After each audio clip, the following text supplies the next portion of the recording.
10வது 12வது ரிசல்ட்டெல்லாம் வந்துருச்சு. இப்போ நெறைய பேர் நெறைய மார்க்கெல்லாம் வாங்கியிருக்காங்க. சென்டம்லாம் நெறைய பேர் வாங்கியிருக்காங்க. அதிகப்படியான மார்க் வாங்கினவங்களெல்லாம் வந்து பேட்டி எடுத்து போடும் படலமெல்லாம் இப்போ தான் வந்து கொஞ்சம் கொஞ்சமாக முடிவுக்கு வந்துக்கிட்டு இருக்கு. இப்போ அடுத்து வந்து இன்னொரு விஷயம் ஆரம்பிக்க போகுது. அது என்ன அப்படின்னா, அட்மிஷன் போடுறது. காலேஜுக்கு அட்மிஷன். அது ஆர்ட்ஸ் காலேஜ் ஆகட்டும், இல்லை இன்ஜினியரிங் காலேஜ் ஆகட்டும், இல்லை மெடிக்கல் காலேஜுக்கு அதுக்காக நீட்டு அது மாதிரி வந்து கல்வியை சுற்றிய அடுத்து 2, 3 மாதங்களுக்கான டிஸ்கஷன் வந்து நியூஸ் சைக்கிள் வந்து இருக்க போகுது. அது வந்து முக்கியமான ஒரு பார்ட்டாக இருக்கும். அப்படி இருக்கிறப்போ வந்து ஒரு நேரேட்டிவ் வந்து எப்பவும் போகிற நேரேட்டிவ் தான் அது திரும்ப வரப்போகுது. அந்த நேரேட்டிவ் என்னென்னா, தமிழ்நாட்டில் கல்வி இன்னும் அவ்வளோ சிறப்பாலாம் ஒன்றும் கிடையாது. தமிழ்நாட்டில் கல்வி ரொம்ப மோசமாக இருக்குது. தமிழ்நாட்டில் எல்லாமே மோசமாக தான் இருக்குது. அதை நாங்கள் வந்து தான் சரி பண்ண போகிறோம். மற்ற மாநிலத்திலெல்லாம் ஆட்சியில் இருக்கும் நாங்கள் தான் வந்து இதை செய்வோம். இல்லை தமிழ் பிள்ளைகள் நாங்கள் தான் வந்து இதையெல்லாம் சரி செய்வோம். தமிழ்நாடு நாசமாக போய்கொண்டிருக்கிறது அப்படின்ற மாதிரியாக எல்லாம் இது மாதிரி பல்வேறு குரூப்புகள் எல்லாம் வந்து அடுத்து தமிழ்நாட்டுக்கு அட்வைஸ் பண்ணும் படலம் வந்து தொடங்க போகுது. அப்படி இருக்கிறப்போ டேட்டா உண்மையிலேயே என்ன சொல்லுது? டேட்டாவின்படி தமிழ்நாட்டின் கல்வி நிலை எப்படி இருக்குது? இதை பற்றி தான் இந்த வீடியோவில் பார்க்க போகிறோம். இது யூட்டன். நான் ராமசாமி ஜெயபிரகாஷ். இந்த வீடியோவே ஆக்சுவலி வந்து ஒரு பிளானே இல்லை. நாங்கள் வந்து என்ன பிளான் பண்ணோம் அப்படின்னா, உத்தரப்பிரதேசில் இன்னும் எலெக்ஷன் எல்லாம் போய்கிட்டு தான் இருக்கு இல்லையா? அப்படி இருக்கிறப்போ ஏற்கனவே வந்து ஒரு வீடியோ போட்டிருந்தோம். ஏற்கனவே ஒரு ஆர்டிக்கல் பண்ணியிருந்தோம். அந்த ஆர்டிக்கல் என்னென்னா, உத்தரப்பிரதேசத்தில் போலீஸில், ஜுடிஷியரியில் இதிலெல்லாம் வந்து எந்த மாதிரியாக ரெப்ரசன்டேஷன் இருக்குது, எல்லா கம்யூனிட்டிஸும் வந்து ஓபிசி, எஸ்சி, எஸ்டி எல்லாம் வந்து அதில் ப்ராப்பராக ரெப்ரசன்டேஷன் இருக்கா, இதை பற்றியெல்லாம் வந்து ஒரு ஆர்டிக்கல் ஏற்கனவே பண்ணியிருந்தோம். அது மாதிரி இப்போ வந்து இன்னொரு ஆர்டிக்கல் பண்ணுவோம், இன்னொரு வீடியோ பண்ணுவோம் கல்வியை பற்றி அப்படின்னு உத்தரப்பிரதேசில் எப்படி இருக்குது அப்படின்ட்டு. ஏன்னா இந்தியாவை தீர்மானிக்கும் மாநிலமாக, இந்திய அரசியலை தீர்மானிக்கும் மாநிலமாக உத்தரப்பிரதேசம் தான் இருக்குது. அங்கே இனிமே தான் வந்து தேர்தல்கள் நடக்க போகுது. எப்போவுமே வந்து பெரும்பாலும் உத்தரப்பிரதேசத்தில் ஜெயிக்கிற ஒரு நபர் தான் வந்து பிரைம் மினிஸ்டர் கேண்டிடேட்டாகவே வருவார். இப்போ குஜராத்தை சேர்ந்த நரேந்திர மோடியாகவே இருந்தாலும் அவர் வந்து வாரணாசியில் போட்டியிடுகிறார். அது மாதிரி உத்தரப்பிரதேசத்துக்குன்னு ஒரு இம்பார்ட்டன்ஸ் இருக்குது. அப்படி இருக்கிறப்போ அந்த உத்தரப்பிரதேசத்தின் மக்கள் தொடர்ச்சியாக கடந்த 2 தேர்தல்களாக பாஜகவுக்கு ஓட்டு போட்டுக்கிட்டு இருக்காங்க பெரும்பான்மையாக.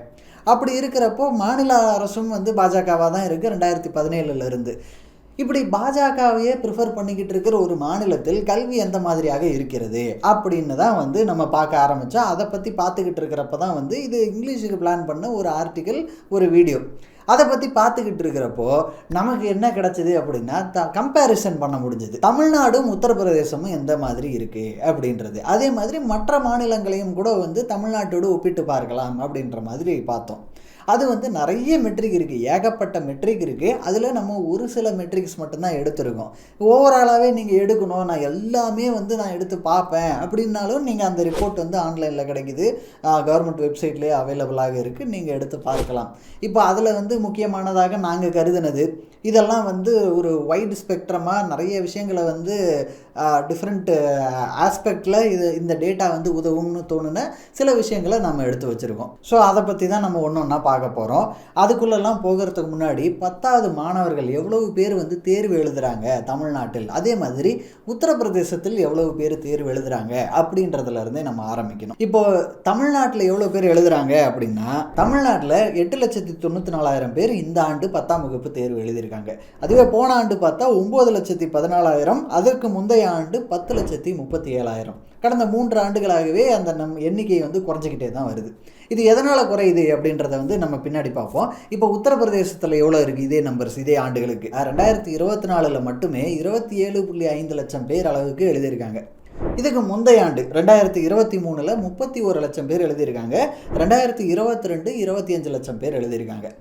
தமிழ்நாட்டுக்கும் சரி உத்தரப்பிரதேசத்துக்கும் சரி ஒரு கடந்த 5 ஆண்டுகள் அல்லது 10 ஆண்டுகள் அப்படின்ற மாதிரியாக டேட்டா எடுத்து போடுறோம் அப்படின்னா, எவ்வளவு பேர் 10வது பரீட்சை எழுதுகிறாங்க அப்படின்றதுல தமிழ்நாட்டில் வந்து கொஞ்சம் டவுன்வர்ட் ட்ரெஜெக்டரியாக தான் வரும். அந்த எண்ணிக்கை வந்து சிறிய அளவில் முந்தைய ஆண்டுகளை விட குறைவாகத்தான் வந்துக்கிட்டே இருக்கும். ஏதாவது கொஞ்சம் ஒரு வருஷத்துக்கும் இன்னொரு வருஷத்துக்கும் அப் டவுன் இருக்கலாமே தவிர, ஓவராலாக பார்த்தா அந்த ட்ரெண்ட் லைன் வந்து கீழே இருக்கும். அது உத்தரப்பிரதேசத்துக்கு பார்த்தா அந்த ட்ரெண்ட் லைன் கொஞ்சம் மேலே ஏறின மாதிரியே தான் போய்கிட்டு இருக்கும். இது எதனால் வருது அப்படின்னா, தமிழ்நாட்டோட ஃபெர்டிலிட்டி ரேட்டு கடந்த 20 ஆண்டுகளாகவே 25 ஆண்டுகளாகவே 2ற்கும் கீழாகத்தான் இருக்கிறது. அதுவும் வந்து கடந்த மோஸ்ட் ரீசெண்ட் சாம்பிள் சர்வே படி பார்த்தா 1.4 தான் இருக்குது. இது வந்து 2.1 அப்படின்ற ரீப்ளேஸ்மெண்ட் ரேஷியோ விட குறைவு. இப்போ இந்த ஃபெர்டிலிட்டி ரேட்டுனா என்ன அப்படின்னா, ஒரு பெண் சராசரியாக எத்தனை குழந்தைகளை ஈன்றெடுக்கிறாள் அப்படின்றது தான் இந்த கணக்கு. இது 2.1 இருந்தால் அந்த பாப்புலேஷன் ஒரு லாங் டேர்மில் பார்த்தா அதே அளவுக்கு இருக்கும். எவ்வளவு பேர் இருக்காங்களோ எவ்வளவு பேர் இறக்குறாங்களோ அதுக்கு ஈக்குவலண்ட்டான ஆட்கள் வந்து பிறந்துக்கிட்டே இருப்பாங்க. பாப்புலேஷன் வந்து ஒரு 50 ஆண்டுகள் ஸ்கேல்லையோ இல்லை ஒரு 100 ஆண்டு ஸ்கேலில் பார்க்குறப்போ நமக்கு வந்து அதே பாப்புலேஷன் சீராக மெயின்டைன் ஆகும். இல்லை அவ்வளவு காலம் இல்லை அப்படின்னாலுமே ஒரு 30 ஆண்டுகளில் பார்த்தாலுமே கூட அந்த பாப்புலேஷன் கன்சிஸ்டண்ட்டாக இருக்கிறதுக்கு இந்த ரீப்ளேஸ்மெண்ட் ரேஷியோ வந்து மெயின்டைன் பண்ணுறது அவசியம். தமிழ்நாடு வந்து இந்த ரீப்ளேஸ்மெண்ட் ரேஷியோவை விட குறைவாக பல ஆண்டுகளாகவே இருக்குது. தமிழ்நாட்டில் இருப்பவர்களோட சராசரி வயதுமே கூட ரொம்ப அதிகம். இங்கே இருக்கிற வயது குறைவானவர்களை விட வயதானவர்கள் அதிகமாக இருக்கும் மாநிலமாக தமிழ்நாடு மாறிக்கொண்டே வருகிறது. இன்னும் அபாய கட்டத்துக்கு போகலை. ஜப்பான்லலாம் வந்து இருக்கிற மாதிரியாக அந்த நிலைக்கு இன்னும் வரலை. ஆனால் கூடிய விரைவில் தமிழ்நாடு அந்த நிலைக்கு வரும். அதுவே உத்தரப்பிரதேசத்தில் வந்து ஃபெர்டிலிட்டி ரேட்டு எவ்வளோ இருக்குன்னா 2.4 இருக்குது. பீகார்லலாம் 3. ஸோ அப்படி இருக்கிறப்போ உத்தரப்பிரதேசத்தில் நிறைய வந்து இளைஞர்கள் இருக்கிறாங்க, நிறைய வந்து பள்ளி பருவத்தில் இருக்கும் மாணவர்கள் இருக்கிறாங்க. அது மட்டும் இல்லாமல் உத்தரப்பிரதேசத்தோட பாப்புலேஷனே வந்து தமிழ்நாட்டை விட கிட்டத்தட்ட 3 மடங்கு அதிகம் அப்படின்றதுனால அதன் காரணமாகவும் வந்து ஒப்பீட்டளவில் எண்ணிக்கை அதிகமாகத்தான் இருக்கும். இப்போ 10வது எழுதுகிறவங்க தமிழ்நாட்டில் 8,94,000 பேர் இந்த ஆண்டில் அப்படின்னு நம்ம சொல்கிறோம் இல்லையா? அதே மாதிரி உத்தரப்பிரதேசத்துக்கு 27.5 லட்சம் இந்த அளவுக்கு நம்பர் இருக்குது. கிட்டத்தட்ட 3 மடங்கு அதிகமாக உத்தரப்பிரதேசத்தில் எழுதுகிறாங்க, பரீட்சை எழுதுகிறாங்க. அப்படி இருக்கிறப்போ கல்விக்கு தமிழ்நாட்டில் எவ்வளவு செலவு செய்கிறார்கள், தமிழ்நாட்டோட பட்ஜெட்டில் எவ்வளவு ரூபாய் கல்விக்காக ஒதுக்கப்படுகிறது அப்படின்னு பார்த்தா 47,000 கோடிக்கு மேலே. இப்போ அந்த 47,000 கோடி வந்து 2022-23 பட்ஜெட்டில் ஒதுக்கியிருக்காங்க. அதே வந்து உத்தரப்பிரதேசத்தில் இதே ஆண்டுக்கு வந்து எவ்வளோ ஒதுக்கியிருக்காங்க அப்படின்னு பார்த்தா, எவ்வளோ செலவு பண்ணியிருக்காங்க அப்படின்னு பார்த்தா ரிவைஸ்ட் எஸ்டிமேட்டின் படி 64,000 கோடி தான் வந்து செலவு பண்ணியிருக்காங்க. கிட்டத்தட்ட 3 மடங்கு அதிகமாக மாணவர்கள் இருக்கும் மாநிலம், மக்கள் தொகை இருக்கும் மாநிலம். அப்படி இருக்கிற மாநிலத்தில் அதுவும் யங்ஸ்டர்ஸ் அதிகமாக இருக்கிறாங்க, பள்ளி பருவத்தில் இருக்கும் ஆட்கள் வந்து நிறையா இருக்கக்கூடிய மாநிலம். ஏன்னா முன்னாடியே சொன்ன மாதிரி ஃபெர்டிலிட்டி ரேட்டு காரணமாக. அப்படி இருக்கிற மாநிலத்தில் 3 மடங்கு அதிகமாக கல்விக்கு அவங்க செலவு பண்ணணும் இல்லையா? ஆனால் அவ்வளோவெல்லாம் பண்ண முடியல அவங்களால. வெறும் 64,000 கோடி தான் வந்து ரிவைஸ்ட் எஸ்டிமேட்டின் படி பண்ணியிருக்காங்க. இது வந்து இந்த நம்பர் கொஞ்சம் கூட குறைய போகலாம், ஒரு 70,000 கோடி வரைக்கும் கூட போகலான்னு வச்சுக்கோங்களேன். அதுக்கு மேலே போகுமா அப்படின்னா கொஞ்சம் சந்தேகம் தான். ஆனால் இந்த 70,000 கோடி அப்படின்னா கூட கிட்டத்தட்ட தமிழ்நாட்டில் 50,000 கோடி ரூபாய் வந்து போன நிதியாண்டில் செலவு செய்திருக்கிறாங்க. அப்படி இருக்கிறப்போ இந்த நம்பர் வந்து 3 மடங்கு அதிகமாக இல்லையே, ஏன் 2 மடங்கு கூட அதிகமாக இல்லையே, 1.25 மடங்கு வேணால் சொல்லலாம். அதே வந்து 2024-25க்கான பட்ஜெட்டு தமிழ்நாட்டில் வந்து எவ்வளோ சொல்லியிருக்காங்க அப்படின்னு பார்த்தா 52,000 கோடி ரூபாய். அதே வந்து உத்தரப்பிரதேசத்தில் 1 லட்சம் கோடி ரூபாய். இப்போது 1 லட்சம் கோடி ரூபாய், ஆஹா 2 மடங்கு வந்துட்டாங்க அப்படின்னு நம்ம வந்து பார்த்தா போன பட்ஜெட்டுக்குமே அப்படி தான். போன பட்ஜெட்டுக்குமே கிட்டத்தட்ட அதே மாதிரியாகத்தான் வந்தது. 80,000 கோடிக்கு நெருக்கத்தில் செலவு செய்வோம் கல்விக்காக அப்படின்னு சொல்லியிருந்தாங்க. ஆனால் அதை விட குறைவாக 64,000 தான் வந்து 64,000 கோடி தான் வந்து ரிவைஸ் எஸ்டிமேட்டில் வந்திருக்கு. அது மாதிரி இந்த 1 லட்சம் கோடி ரூபாய் அப்படின்னு இவங்க சொல்லியிருந்தாலுமே கடைசியில் அந்த நம்பர் என்னவாக இருக்க போகிறது அப்படின்றத பார்த்தா தான் நமக்கு கிளியர் பிக்சர் கிடைக்கும். அது வந்து ஒருவேளை அவங்க சொன்ன அந்த நம்பரை அச்சீவ் பண்ணிட்டாங்க, போன ஆண்டு அச்சீவ் பண்ணலை, இந்த ஆண்டு அச்சீவ் பண்ணிட்டாங்க, முழுமையாக அந்த தொகை கல்விக்காக செலவு செய்யப்பட்டு இருக்கிறது அப்படின்னு பார்த்துக்கிட்டா கூட 2 மடங்கு தான் வருது, 3 மடங்கு அல்ல. மக்கள் தொகையின் அந்த அதே ரேஷியோவில் வந்திருக்கணும்னா அப்படி இருந்தால் தான் சரியாக இருந்திருக்கும். இது வந்து வெறும் பணம், எவ்வளோ பணம் கல்விக்காக செலவு செய்கிறாங்க அவங்களோட பட்ஜெட்டில் இருந்து அப்படின்றது மட்டும்தான் இந்த கணக்கு. இப்படி இந்த பணத்திலேயே இவ்வளோ பெரிய டிஸ்பாரிட்டி இருக்கிறப்போ அதுக்கு அதன் விளைவாக என்ன மாதிரியான விஷயங்களெல்லாம் நடக்குது அப்படின்றத ஒன்று ஒன்றா பார்ப்போம். சாதாரண ஒரு மெடிக்கல் செக்கப் பள்ளிக்கூடத்தில் நடக்கிறது, அந்த மெடிக்கல் செக்கப்பு கூட வந்து தமிழ்நாட்டில் 100% நடக்குது. அது அரசு பள்ளியாக இருக்கலாம், இல்லை தனியார் பள்ளியாக இருக்கலாம். இங்கே வந்து 100% நடக்குது. இது எல்லாமே ஒன்றிய அரசு கொடுக்கும் தரவுகள் தான், இதுவும் மாநில அரசு கொடுக்கும் தரவுகள் கிடையாது. ஒன்றிய அரசு பிஜேபியின் அரசு தான். ஸோ அப்படி இருக்கிறப்போ இது வந்து பிஜேபி கவர்மெண்ட் கொடுக்குற ஒரு டேட்டா தான், மாநில அரசோட டேட்டா கிடையாது. அதே பிஜேபி கவர்மெண்ட் டேட்டாவில் உத்தரப்பிரதேசத்தில் எவ்வளோ இருக்குது அப்படின்னு பார்த்தா வெறும் 40% தான் இருக்குது. அதுவே வந்து தமிழ்நாட்டில் லைப்ரரிகள் எவ்வளோ இருக்குது, இல்லை புத்தகம் படிக்கிறதுக்கான வாய்ப்புகள் எவ்வளோ இருக்குது, குறைஞ்சபட்சம் ஒரு புக் பேங்காவது இருக்கா, இல்லை படிக்கிறதுக்கான ஒரு இடமாவது ஒதுக்கப்பட்டிருக்கா அப்படின்னெல்லாம் வந்து அதுக்குன்னு தனியாக ஒரு கணக்கு வச்சுருக்காங்க. அந்த கணக்கு படி பார்த்தா தமிழ்நாட்டில் 100% இங்கே வந்து எல்லா பள்ளிகள்லேயும் ஒன்று லைப்ரரி இருக்குது, அப்படி இல்லைன்னா புக் பேங்க் மாதிரியான அமைப்புகள் இருக்குது. அதுவும் இல்லைன்னா படிப்பதற்கு ஏதாவது ஒரு வகையில் ஏற்பாடு செய்யப்பட்டிருக்கிறது. இது வந்து தமிழ்நாட்டில் 100%. உத்தரப்பிரதேசத்தில் வெறும் 79% தான். இந்த நம்பரெல்லாம் சொல்லும்போதே மற்ற மாநிலங்களோட நம்பர்ஸும் சைடில் கொடுக்குறோம். அப்படியே உங்களுக்கு வேணும் அப்படின்னா ஏதாவது மாநிலத்தோட கம்பேர் பண்ணணும் அப்படின்னா அந்த கம்பேரிசனும் ஈஸியாக பண்ணிக்கலாம். குறிப்பாக மத்திய பிரதேஷோட நம்பர்ஸ் எப்படி இருக்குது அப்படின்றதும் குஜராத்தோட நம்பர்ஸ் எப்படி இருக்குதுன்றதும் பார்த்துக்கோங்க. ஏன்னா இது 2 மாநிலமுமே வந்து பாஜக பல ஆண்டுகளாக தொடர்ச்சியாக ஆளும் மாநிலங்களாக இருக்குது. இதை கூடவே வந்து கர்நாடகாவும் மகாராஷ்டிராவும் ஒரு முக்கியமான நம்பர்ஸ். ஏன்னா வந்து பொருளாதாரத்தில் இல்லை ஓவரால் எக்கானமி இல்லை ஜிடிபி இந்த மாதிரியெல்லாம் பேசும்போது தமிழ்நாட்டிற்கு இணையாக இல்லை தமிழ்நாட்டுக்கு போட்டியாக இருக்கும் மாநிலங்கள் அப்படின்னா இவையெல்லாம் தான். கர்நாடகாவும் மகாராஷ்டிராவும். குஜராத்து கூட வந்து பொருளாதாரம்னு வர்றப்போ தமிழ்நாட்டுக்கு போட்டியாக வரக்கூடிய இடத்தில் இருக்கும் மாநிலம் தான். ஸோ அதனால் இந்த ஒரு சில மாநிலங்கள் மட்டும் எதெல்லாம் வந்து தமிழ்நாட்டோட கம்பேர் பண்ண முடியும் அப்படின்ற மாதிரியாக ஒன்று மக்கள் தொகை அடிப்படையில் இல்லைன்னா வந்து எக்கானமி அடிப்படையில் ஒப்பிடக்கூடிய மாநிலங்களாக எடுத்து தான் இதை போட்டிருக்கோம். உங்களுக்கு கம்பேரிசன் வேணும்னா அதையும் நீங்கள் ரெஃபர் பண்ணிக்கலாம்.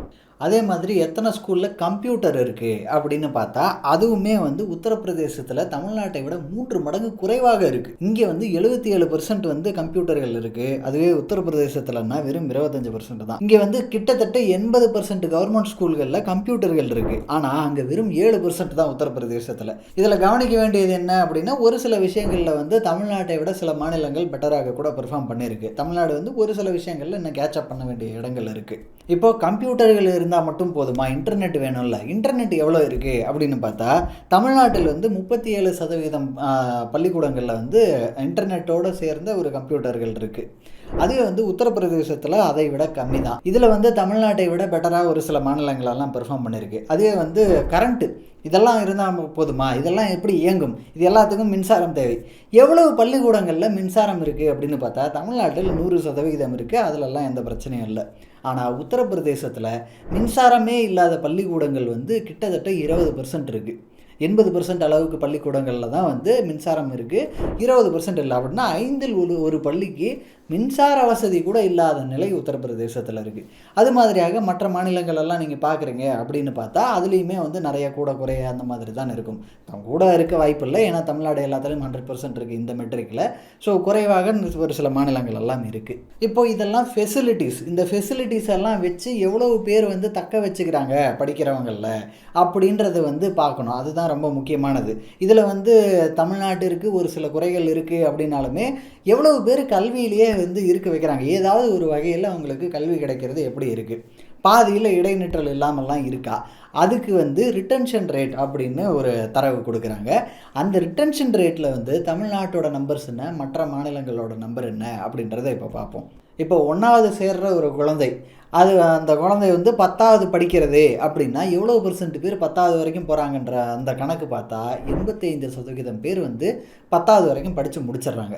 அதுவே வந்து 12வதுக்கு தமிழ்நாட்டில் எவ்வளோ பேர் படிக்கிறாங்க அப்படின்னு பார்த்தா 72% பேர் வந்து 1வது சேர்ந்தாங்கன்னா கண்டிப்பாக 12வது வரைக்கும் படிக்கிறவங்க 72% பேர்.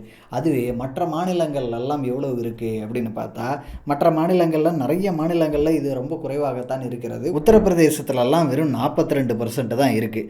குஜராத்தில் வெறும் 38%. உத்தரப்பிரதேசத்தை விட குறைவாக குஜராத் இருக்குது. மத்திய பிரதேஷ் அதுவும் வந்து கிட்டத்தட்ட 20 ஆண்டுகளாக பாஜக ஆட்சியில் இருக்கும் மாநிலம் தான். அங்கே வந்து வெறும் 30 தான் இருக்குது ரிட்டன்ஷன் ரேட்டில்.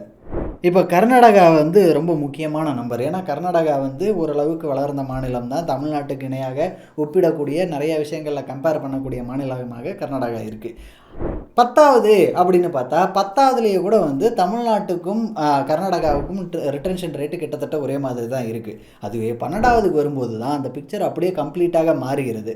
12வதோட ரிட்டன்ஷன் ரேட்டு தமிழ்நாட்டுக்கு 72 இருக்குது. அதுவே கர்நாடகாவுக்கு பார்த்தா வெறும் 47 தான் இருக்குது. இது வந்து எவ்வளோ பேர் தக்க வைக்கப்படுகிறார்கள் அப்படின்ற ஒரு கணக்கு தான்.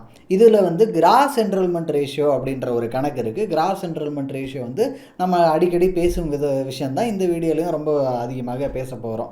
ஒன்று வந்து பள்ளி கல்வியில் கிராஸ் என்ரோல்மெண்ட் எப்படி இருக்குது, அடுத்து உயர்கல்வியில் எப்படி இருக்குது அப்படின்ற மாதிரி பகுதி பகுதியாக பிரித்து பார்க்க போகிறோம். 9வது 10வதுல தமிழ்நாட்டில் கிராஸ் என்ரோல்மெண்ட் ரேஷியோ எவ்வளோ இருக்குது அப்படின்னு பார்த்தா 95.6% இருக்குது. அதே உத்தரப்பிரதேசத்தில் 70க்கும் சற்று குறைவாக தான் இருக்குது. குஜராத்தில் 75 தான். இதெல்லாம் வந்து 10வதுக்கான நம்பர்ஸ். அதுவே வந்து கிராஸ் என்ரோல்மெண்ட் ரேஷியோ 11வது 12வதுக்கு எப்படி இருக்குது அப்படின்னு பார்த்தா தமிழ்நாட்டில் கிட்டத்தட்ட 82% இருக்குது. இதுவே மற்ற மாநிலங்களை எல்லாம் பார்த்தால் எதுவுமே கிட்ட கூட வரல, கேரளா நீங்களாக. உத்தரப்பிரதேசில் வெறும் 50 தான், குஜராத்தில் 48, கர்நாடகாவில் 56, மத்திய பிரதேஷ் 51, பீகார் 36, மகாராஷ்டிரா கூட வந்து 72 தான். அதுவே வந்து கம்யூனிட்டி வைஸ் பார்க்குறோம் அப்படின்னாலுமே கம்யூனிட்டி வைஸ்லேயுமே இந்த டிஃப்ரென்ஸ் வந்து நம்மளால் பார்க்க முடிகிறது. 12வது எவ்வளவு பேர் படிக்கிறாங்க, எவ்வளவு பேர் 11th 12th என்ரோல் ஆகியிருக்காங்க அப்படின்றத பார்த்தா தமிழ்நாட்டில் 83% பேர் இருக்காங்க. ஷெட்யூல்டு ட்ரைபில் வந்து 85% பேர் இருக்காங்க. அதுவே மற்ற மாநிலங்கள் எல்லாம் பார்க்கும்போது கேரளா நீங்களாக எல்லா மாநிலமுமே தமிழ்நாட்டை விட மோசமாகத்தான் வந்து செயல்பட்டுருக்கு. இது எல்லாமே வந்து வெறும் பள்ளி கல்வியோட முடிந்தது. அடுத்து உயர்கல்வி 12வது முடிச்சுட்டு அடுத்து நம்ம வந்து ஒன்று ஆர்ட்ஸ் குரூப் போக போகிறோம், ஏதாவது ஒரு ஆர்ட்ஸ் காலேஜ் இல்லை இன்ஜினியரிங் காலேஜ் இல்லை மெடிக்கல், இது மாதிரி ஏதாவது ஒரு படிப்பு போகிறோம் இல்லையா.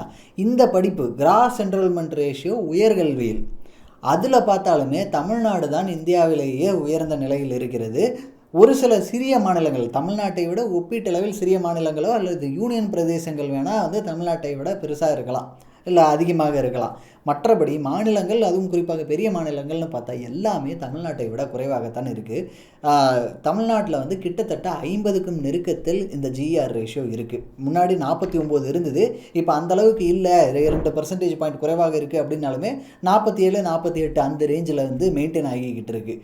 இப்போ கோவிடுக்கு முன்னாடி எல்லாம் 49 இருந்தது இல்லையா, அந்த நிலையை கூடிய விரைவில் 1 அல்லது 2 ஆண்டுகளில் அந்த கோவிடுக்கு முன்னாடி இருந்த நிலையை மீண்டும் எட்டும் அப்படின்றது ஒரு எதிர்பார்ப்பு. ஆனால் எப்படி இருந்தாலுமே வந்து மற்ற மாநிலங்கள் எல்லாம் வந்து காம்படிஷன்லேயே இல்லை, சீன்லேயே இல்லை. அந்த அளவுக்கு தமிழ்நாடு பெட்டராகத்தான் பெர்ஃபார்ம் பண்ணியிருக்கு. இது வந்து கிராஸ் என்ரோல்மெண்ட் ரேஷியோ அப்படின்ற ஒரு ஓவரால் பிக்சர். இதை வந்து நீங்கள் பகுதி பகுதியாக நீங்கள் பிரித்து பார்க்கலாம். ஆர்ட்ஸ் காலேஜ்னு பார்த்தாலும் சரி, அல்லது என்ஜினியரிங் காலேஜ் எவ்வளோ பேர் வந்து இங்கேருந்து என்ஜினியர்ஸாக உருவாகிறார்கள், எவ்வளோ பேர் டாக்டர்ஸாக உருவாகிறார்கள், அதை எல்லாமே வந்து பெர் கேபிட்டா அடிப்படையில் நீங்கள் பார்க்குறீங்க அப்படின்னாலுமே சரி, எல்லா வகையிலையும் தமிழ்நாடு பெட்டராக தான் பெர்ஃபார்ம் பண்ணிக்கிட்டு இருக்கு. தமிழ்நாடு வந்து சொல்லப்போனால் ஒரு எஜுகேஷ்னல் பீஸ்ட். இங்கே நிறைய குறைகள் இருக்கலாம், நிறைய வந்து சிக்கல்கள் இருக்கலாம், ஆனால் அதெல்லாமே ஃபிக்ஸ் பண்ணிக்கிட்டே தான் வராங்க. அடுத்தடுத்து வரும் ஆட்சிகள் அதில் வந்து திமுகவுக்கும் பங்கு இருக்குது, அதிமுகவுக்கும் பங்கு இருக்குது. ஸோ எல்லா கட்சிகளுமே வந்து ஆட்சியில் இருந்த கட்சிகள் வந்து கல்விக்கு முக்கியத்துவம் கொடுத்துருக்கு, அதுவும் குறிப்பாக உயர்கல்விக்கு முக்கியத்துவம் கொடுத்துருக்கு. காமராஜர் அப்படின்னு ஒரு பெரும் தலைவரை பற்றி பேசும்போது கல்வின்றது அவர் ஒருத்தருக்கு தான்ன்ற மாதிரி மோனோபலைஸ் பண்ணுறாங்க. பட் அவருக்கு மட்டும் அப்படின்றது வந்து ஒரு சரியான ஒரு பார்வையாக இருக்காது. ஏன்னா அவரோட காலகட்டத்தில் அவர் வந்து பள்ளி கல்வியை ரொம்ப ஸ்ட்ராங் பண்ணார், அதுவும் குறிப்பாக தொடக்க கல்வி. அதுக்கப்புறம் வந்து ஆட்சியாளர்கள் கலைஞர்லேருந்து ஜெயலலிதாவிலேருந்து எம்ஜிஆர்லேருந்து எல்லாருக்குமே வந்து ஓரளவுக்கு அவங்களுக்கு உரிய பங்குகள் இருக்குது. எதில் அப்படின்னா ஓவராலாக இந்த ஜிஆர் உயர்கல்வியில் உயர்த்துவது அப்படின்றதுல எல்லாருக்குமே ஒரு பங்கு இருக்குது. எம்ஜிஆரே கூட வந்து நிறைய ப்ரைவேட் காலேஜஸ் எல்லாம் தொடங்குவதற்கு ஒரு முக்கிய காரணியாக இருந்தார். அதுக்கு வந்து விமர்சிக்கப்பட்டாலுமே அந்த ப்ரைவேட் காலேஜஸ், அதுவும் குறிப்பாக ப்ரைவேட் இன்ஜினியரிங் காலேஜஸ் எல்லாம் தான் வந்து இன்றைக்கி தமிழ்நாட்டில் நிறைய பொறியாளர்களை உருவாக்குவதற்கு காரணமாக இருக்குது. ஸோ அதுவுமே வந்து ஒரு பாசிட்டிவ் இம்பேக்டாக தான் தமிழ்நாட்டுக்கு முடிஞ்சிருக்கு. ஸோ இது வந்து எல்லா தலைவர்களுக்குமே இதில் பங்கு இருக்குது. அதே வந்து கலைஞர் ஆட்சியிலும் கூட வந்து நிறைய மருத்துவ கல்லூரிகள் தொடங்கப்பட்டிருக்கு, அரசு பொறியியல் கல்லூரிகள் தொடங்கப்பட்டிருக்கு. இது மாதிரியாக அரசு சார்ந்து இயங்கும் நிறுவனங்கள், அதில் அரசு நிறுவனங்கள், அரசு கல்வி நிலையங்கள்ன்றதெல்லாம் வந்து அவர் பீரியட்லையும் நிறையாக உருவாக்கப்பட்டிருக்கு உயர்கல்வியை பொறுத்தவரை. அது சட்டக்கல்லூரியாக இருந்தாலும் சரி. இது வந்து இதோட நிற்கிறதில்ல. அடுத்து எவ்வளவு பேர் வந்து ஒரு டிகிரி முடித்தவங்க மாஸ்டர்ஸ் டிகிரி பண்ணுறாங்க அப்படின்ற நம்பர்ஸ் பார்த்தாலும் சரி, தமிழ்நாடு டாப்பில் தான் இருக்குது. அதே மாதிரி எவ்வளவு பேர் பிஹெச்டி பண்ணுறாங்க, மாஸ்டர்ஸ் முடித்தவங்க பிஹெச்டி போய் சேர்றது, அந்த நம்பர்ஸை பார்த்தாலும் தமிழ்நாடு உச்சத்தில் தான் இருக்கிறது. இது மாதிரி நீங்கள் எந்த மெட்ரிக்கில் எடுத்து பார்த்தாலுமே ஓவரால் பிக்சராக நீங்கள் பார்த்தீங்க அப்படின்னா தமிழ்நாடு பெட்டராக பெர்ஃபார்ம் பண்ணியிருக்கு. அது வந்து சமூக நீதி அடிப்படையில் பார்த்தால் கூட மற்ற எந்த மாநிலத்திலும் இல்லாததை விட ரொம்ப அதிகமாக எல்லா கம்யூனிட்டியும் பெனிட்ரேட் பண்ணி கல்வி வந்து நிறையாக தமிழ்நாட்டில் பெனிட்ரேட் பண்ணி போயிருக்கு. இப்போது அதுலேயுமே ஏற்றத்தாழ்வுகள் இருக்கா அப்படின்னு பார்த்தா ஏற்றத்தாழ்வுகள் இருக்குது. ஒரு சில கம்யூனிட்டிஸ் இப்போ மார்ஜினலைஸ்ட் கம்யூனிட்டிஸை வந்து மற்ற கம்யூனிட்டிஸை விட அவங்களுக்குள்ள ஒரு டிஸ்பேரிட்டி இருக்குது. இப்போ வந்து ஜென்ரல் கேட்டகரி அளவுக்கு பிசிக்கு கல்வி, உயர்கல்வி இதெல்லாம் போய் சேர்ந்துருக்கா அப்படின்னா அந்தளவுக்கு இல்லை. அதில் ஒரு சிறிய ஏற்றத்தாழ்வுகள் இருக்குது. பிசியை விட குறைவாக எம்பிசிக்கு போயிருக்கு, எம்பிசியை விட குறைவாக எஸ்சி எஸ்டிக்கு போயிருக்கு. இது ஏற்கனவே நம்ம ஒரு வீடியோலையும் பதிவு பண்ணியிருந்தோம் இந்த கருத்தை. இது தமிழ்நாட்டின் நிலை. மற்ற மாநிலங்களெல்லாம் எந்த மாதிரியாக இருக்கிறது அப்படின்றத ஒப்பீட்டளவில் நம்ம வந்து நீங்கள் பார்த்ததுலையுமே புரிஞ்சிருக்கோம். ஒரு சில மாநிலங்கள் வந்து ஒரு சில மெட்ரிக்கில் தமிழ்நாட்டோட பெட்டராக பெர்ஃபார்ம் பண்ணியிருக்கலாமே தவிர ஓவராலாக எல்லா மெட்ரிக்லையும், குறிப்பாக கிராஸ் என்ரோல்மெண்ட் ரேஷியோ, பள்ளிக்கல்வி மற்றும் உயர்கல்வி அப்படின்னு பார்த்தா எந்த மாநிலமும் தமிழ்நாட்டிற்கு நெருக்கத்தில் கூட இல்லை, கேரளா உட்பட. கேரளா வந்து பள்ளி கல்வியில் வேணால் வந்து ஒரு காம்படிஷனாக இருக்கலாம், ஒரு சில மெட்ரிக்கில் வந்து பள்ளி கல்வியில் தமிழ்நாட்டை விட பெட்டராக பெர்ஃபார்ம் பண்ணியிருக்கலாம். ஆனால் உயர்கல்வி அப்படின்னு வரும்போது தமிழ்நாட்டிற்கு இணை கேரளா கூட கிடையாது. கேரளாவை விட பல மடங்கு முன்னால் தமிழ்நாடு இருக்கிறது. அவ்வளோதானா? இப்போ தமிழ்நாட்டில் வேறு எந்த பிரச்சனையுமே இல்லையா அப்படின்னு பார்த்தா அந்த மாதிரிலாம் கிடையாது. தமிழ்நாட்டில் வந்து இன்னும் ரொம்ப ஸ்பெஷலைஸ்டு எஜுகேஷன், ஸ்பெஷலைஸ்டு கோர்சஸ் எல்லாம் வந்து ரொம்ப குறைவாகத்தான் இருக்குது. அதுக்கு அந்தந்த ஸ்பெஷலைஸ்டு கோர்சஸை வந்து சொல்லிக் கொடுக்குற அளவுக்கு ஆசிரியர்கள் இருக்காங்களா, அந்த அளவுக்கு இங்கே வந்து எக்ஸ்பர்டீஸ் கொண்ட ஃபேக்கல்ட்டி இருக்காங்களா அப்படின்னு எல்லாம் பார்த்தா அதிலெல்லாம் நிறைய சிக்கல்கள் இருக்குது. இப்போ உதாரணத்துக்கு சொல்லணும் அப்படின்னா ஏஐ படிக்கிறதோ இல்லை வந்து ரொபாட்டிக்ஸ் படிக்கிறதோ இதெல்லாம் வந்து கோர்ஸாக ஒரு சில கல்லூரிகளில் இருக்கலாம். ஆனால் அந்த கோர்ஸுக்கு ஜஸ்டிஃபை பண்ணுற அளவுக்கான டீச்சர்ஸ் இங்கே இருக்காங்களா அப்படின்னு பார்த்தா அதிலெல்லாம் வந்து கொஞ்சம் குறைவு இருக்குது.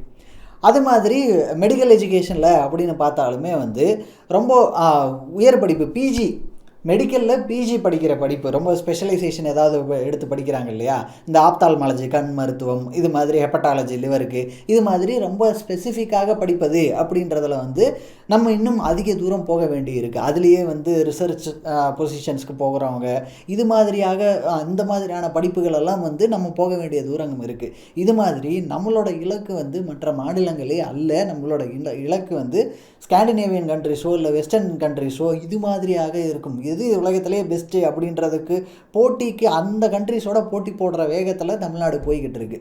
இந்தியாவில் எந்த மாநிலமும் தமிழ்நாட்டுக்கு கம்பேரிசனே கிடையாது. ஓவராலாக கல்வி எந்த மாதிரி இருக்குது, மருத்துவ கட்டமைப்பு எந்த மாதிரியாக இருக்குது அப்படின்றதெல்லாம் பார்க்குறப்போ இப்போது இதெல்லாம் இவ்வளோ பெருசாக மறுபடியும் இதை ஏன் நம்ம அழுத்தம் திருத்தமாக சொல்லிக்கிட்டே இருக்கிறோம் அப்படின்னா, இந்த மாநிலத்திற்கு வந்து இந்த மாநிலத்தில் நிறைய பேர் வந்து பேசுகிறாங்க என்னென்னா, பிஜேபி மாதிரியாக மற்ற மாநிலத்தில் ஆட்சியில் இருக்கும் கட்சி எப்படியாவது தமிழ்நாட்டில் வர வேண்டும் அப்படின்னு நினைக்கிற கட்சிகளாக இருந்தாலும் சரி, இல்லை நாம் தமிழர் மாதிரியான கட்சிகளாக இருந்தாலும் சரி, இது வரைக்கும் ஆட்சியே வந்ததில்லை. இப்போ தான் வந்து அரசியல் களத்திற்கு வந்திருக்கிறோம், சில ஆண்டுகள் தான் ஆகுது. எப்படியாவது ஆட்சியை பிடித்து விட வேண்டும் இப்படின்னு இருக்கிற இந்த ரெண்டு அமைப்புகளுமே வந்து என்ன மாதிரியாக சொல்லுது அப்படின்னா, தமிழ்நாட்டில் எல்லாமே சீரழிஞ்சு போச்சுங்க, தமிழ்நாட்டில் எல்லாமே ரொம்ப மோசமாக இருக்குது, தமிழ்நாட்டில் எதுவுமே சரியில்லை, இங்கெல்லாம் கல்வியெல்லாம் வந்து வியாபாரம் ஆகிப்போச்சு, கல்வியெல்லாம் இப்படி ஆகிப்போச்சு, கல்வியெல்லாம் அப்படி ஆகிப்போச்சு, இங்கே தரமான கல்வி கிடைக்கிறதில்ல, இந்த மாதிரியாக எல்லாம் வந்து தமிழ்நாட்டை பற்றி ஒரு ரொம்ப மோசமான பிக்சர் கேட்குறவங்களுக்கே வந்து ஐயோ நம்ம வந்து வீணாக போயிட்டோம் போல இருக்குது, நம்ம நாசமாக போயிட்டோம் போல இருக்குது, என்னடா இப்படி ஆகிப்போச்சா அப்படின்னு வந்து கேட்குறவங்கெல்லாம் வந்து ஒரு விரக்திக்கு மனநிலைக்கு கொண்டு போகிற மாதிரியான பேச்சுக்களை தொடர்ந்து பேசிக்கிட்டு இருக்காங்க. அதுக்கு உண்மையான டேட்டா இருக்கா? அதுக்கு வந்து is it supported by data? உண்மையிலேயே வந்து அது மாதிரி தான் நிலை இருக்கா அப்படின்னு தேடி பார்த்தா அந்த மாதிரியெல்லாம் இல்லை. அதுக்கு மாறாக இந்தியாவிலேயே பெட்டராக பெர்ஃபார்ம் பண்ணுற மாநிலமாக தமிழ்நாடு இருக்குது. அப்படி இந்தியாவிலேயே பெட்டராக பெர்ஃபார்ம் பண்ணும் மாநிலத்துக்கிட்ட வந்து இந்த தமிழ்நாடு நாசமாக போய்விட்டது. அதுவும் குறிப்பாக கல்வியில். ஏன்னா அடுத்து இப்போ ஒரு 2-3 மாதங்களுக்கு அது ஒரு முக்கியமான டாப்பிக்காக இருக்க போகுது, அந்த காலேஜ் அட்மிஷன்ஸ் எல்லாம் வர்றப்போ. அப்படின்றதுனால இந்த காலகட்டத்தில் நம்ம இதை வந்து பதிவு பண்ணணும் அப்படின்னு நினைக்கிறோம். தமிழ்நாட்டில் வந்து இந்த மாதிரியாக எல்லாம் சொல்பவர்களை யாரும் காது கொடுத்து கூட கேட்காதீங்க. அந்த பேச்சுகள் எல்லாம் வந்து 10 பைசாவுக்கும் பிரயோஜனம் இல்லாத பேச்சுகள், எந்த வகையிலையும் தமிழ்நாட்டின் முன்னேற்றத்திற்கு உதவாது. தமிழ்நாட்டின் முன்னேற்றத்திற்கு எதெல்லாம் உதவும்னா, இங்கே இந்தந்த விஷயங்கள் நம்மக்கிட்ட குறைகள் இருக்குது, ரொம்ப டார்கெட்டடாக ரொம்ப ஸ்பெசிஃபிக்காக இந்த ஆஸ்பெக்டில் நம்ம பெட்டராக இல்லை. உதாரணத்துக்கு இப்போ இவ்வளோ நேரம் பார்த்த தரவுகள்லேயே தமிழ்நாட்டில் இன்டர்நெட் ஃபெசிலிட்டிஸ் வந்து எல்லா பள்ளிக்கூடங்களுக்கும் போகலைங்க, இன்டர்நெட் வசதியை கொண்டு போய் சேர்க்கணும். அது மாதிரி இல்லைன்னா வந்து உயர்கல்வியில் இந்தந்த கோர்சஸ் எல்லாம் இல்லை, அதுக்குண்டான ஃபேக்கல்ட்டி மெம்பர்ஸ் இல்லை, அது மாதிரியாக ஏதாவது ரொம்ப ஸ்பெசிஃபிக்காக பாயிண்டடாக யாராவது சொன்னால் அதை ஏற்கலாமே தவிர பொதுவாக தமிழ்நாடு மோசம் அப்படின்னு சொல்கிற ஆட்கள் தான் வந்து மிக மிக ஆபத்தானவர்கள். அவர்களிடம் ஜாக்கிரதையாக இருங்கள். நன்றி.